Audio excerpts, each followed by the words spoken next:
O casamento tem de ter Cristo como base. Parte 02, dia 27 de setembro de 2024. Alguns até chegaram a casar-se e, talvez, até mesmo a divorciar-se. Obviamente, o ideal é ensinar aos jovens a terem um comportamento adequado quanto ao namoro. Mas o que dizer dos adultos? Como fazer uma mudança de princípios? Os adultos, por serem mais velhos, podem ter mais liberdade do que os adolescentes? Todas as coisas são apropriadas para os adultos com consentimento? Como veremos, os critérios de Deus para o namoro se aplicam às pessoas de todas as idades. Ele não tem dois conjuntos de orientação, uma para adultos e outra para jovens. Seguir as leis bíblicas é igualmente benéfico, independente da idade. Transgredir as leis de Deus é igualmente desastroso para as pessoas de todas as idades. Os critérios modernos de namoro. Para entender a diferença entre o caminho de Deus e o do mundo, considere as práticas de namoro comuns no mundo ocidental. Muitos supõem que, quando as pessoas estão namorando, a relação sexual é o jeito correto de determinar se são compatíveis. Eles acreditam que o sexo é simplesmente uma expressão natural do amor entre duas pessoas. E assim, a coisa natural seria que os indivíduos vivessem juntos ou ficassem juntos, em um relacionamento de namoro íntimo. Se um casal, então, rompe essa relação e os dois começam a flertar com outras pessoas, o senso comum é que eles estão livres para ter relações sexuais com seus novos parceiros. Esta prática de monogamia serial, ser sexualmente ativo com apenas uma pessoa solteira a cada tempo, é considerada amplamente como uma forma adequada de namoro até encontrar um futuro companheiro? Nos Estados Unidos, cerca de 2/3 das mulheres casadas, nos seus 20 anos, coabitaram com seus futuros maridos antes do casamento. Esta prática duvidosa é seguida pela maioria dos jovens adultos no mundo ocidental.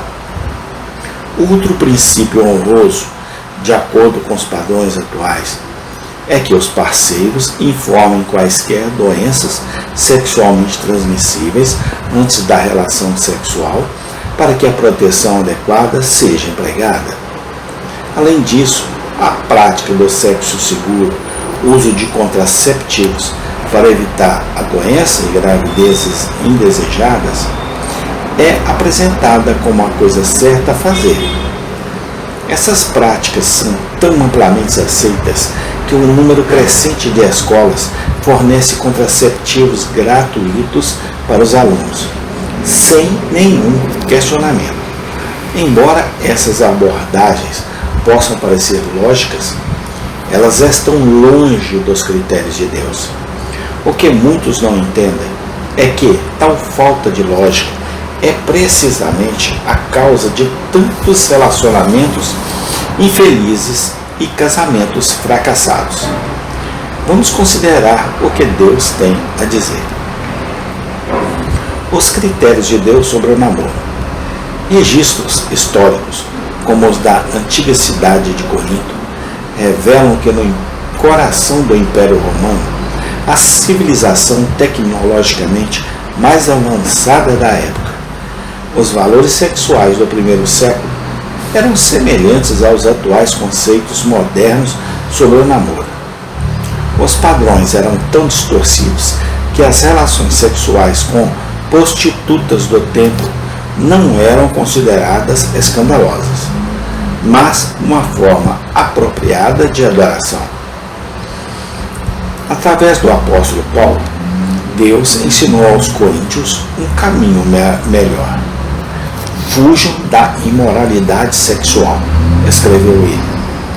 Todos os outros pecados que alguém comete fora do corpo, os comete. Mas quem peca sexualmente peca contra o seu próprio corpo. Acaso não sabem que o corpo de vocês é santuário do Espírito Santo, que lhes foi dado por Deus e que vocês não são de si mesmos? Vocês foram comprados por alto preço.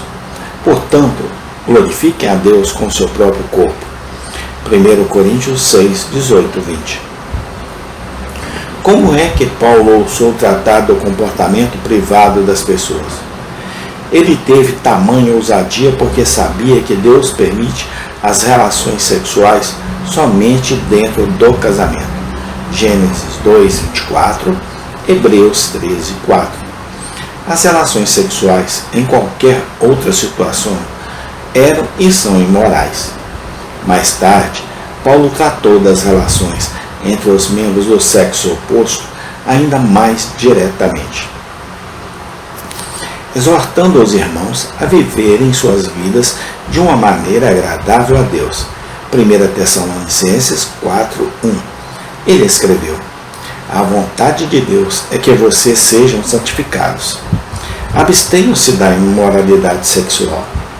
Cada um saiba controlar o seu próprio corpo de maneira santa e honrosa, não dominado pelas paixões de desejos desenfreados, como os pagãos que desconhecem a Deus. Neste assunto, ninguém prejudique seu irmão, nem dele se aproveite. O Senhor castigará todas essas práticas, como já lhes dissemos e asseguramos. Amém. Tem continuação. Senhor Deus, bondoso e eterno Pai, Senhor, fortaleça cada homem, cada mulher, cada adulto, cada jovem, ó Pai, para que tenha forças, ó Pai, para enfrentar todas as ciladas e artimanhas do inimigo e também vencer os desejos da carne. Nós graças te damos pelo teu Santo Espírito que nos guia, Senhor, no nome do Senhor Jesus Cristo. Amém e amém.